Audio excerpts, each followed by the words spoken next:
Hello again, everyone. Welcome back. So week 2, we are touching upon nutrition. If you're listening to my podcast on Anchor titled Her Healing Hour, but it is open to the gentlemen as well.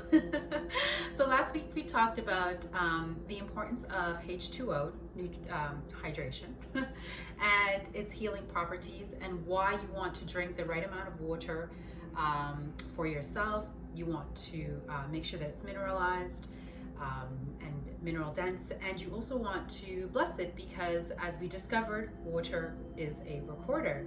Well, guess what? Food is also a recorder. And so there's a reason why our elders said to us, bless your food. And the reason why we do that has nothing to do with religion. It has to do with the fact that sacrifices have been made. The food on my plate is alive. Sacrifices were made for me to be able to not only enjoy the taste and the flavors, but the healing and the nutrition that comes from the soil is now being put back into my body. And so it's important to acknowledge that.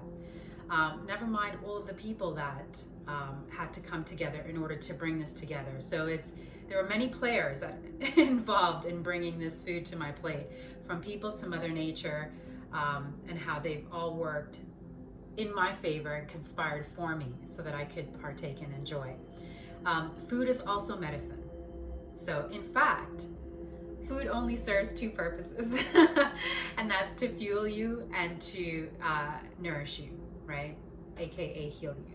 So if you're not eating food for one of those two reasons, then you're being gluttonous. It's not a pastime, it's not a form of entertainment, it's not a way to cope with our feelings. And believe me, I too have participated in more than my fair share of emotional eating, but when you realize the sacrifices that are made in order for these live organisms to appear onto your plate and then to come into the body and do what they do, you take a greater appreciation for all the steps that all the things that had to align for this to come to be. And so when you treat your food as your medicine, then medicine does not become your food. That was a little wordplay on a famous phrase by the late Steve Jobs. So again, I also want to take a moment to show you that food can also read energy. And so before I put this beautiful plate of food, and I'm about to break my fast. I've been fasting now for about 24 hours, and I do this once a week, but I'll do a podcast on fasting another time.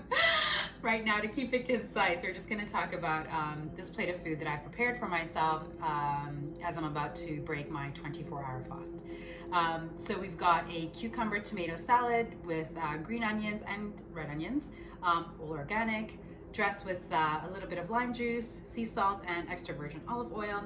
We have some creamed mushrooms that I creamed with vegan butter, which is really fatty coconut, and it's so yummy. A really fine quality non-dairy milk. I also use, in addition to the vegan butter, to cream my mushrooms. They are not shiitake for all of my alkali folks. I have a dollop of clean organic hummus and a split pea burger patty. So I've got 50% carbohydrates and 50% protein because I am a mixed type. Or for those of you that are more familiar with metabolic typing, I am a variable type. So I used to be a carbohydrate type, and I'm not going to get into that now, but I will just say that things change over time, and so it is a good idea to test your metabolic type sort of regularly to sort of see where you're at today. So based on a number of things, I imagine my hormones, my environment, just change constantly happening. My body has now reverted to being a mixed type when it used to be a carbohydrate type. And so my plate is now a reflection of that. I will be testing myself again, probably in a couple of months around the spring solstice, just to check in with myself again. And then we'll see where we're at. But for now, I'm a mixed, so my plate is half-half. So now back to the recording because I went off on a tangent. So before I impart any type of thoughts or anything, this week, by the way, I actually have a real crystal. Not that last week's wasn't. It's just, it's made out of wood, but it's still a pendulum and it still reads energy because after all, it comes from nature.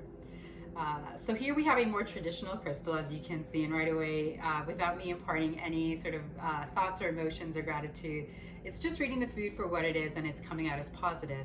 Shocking.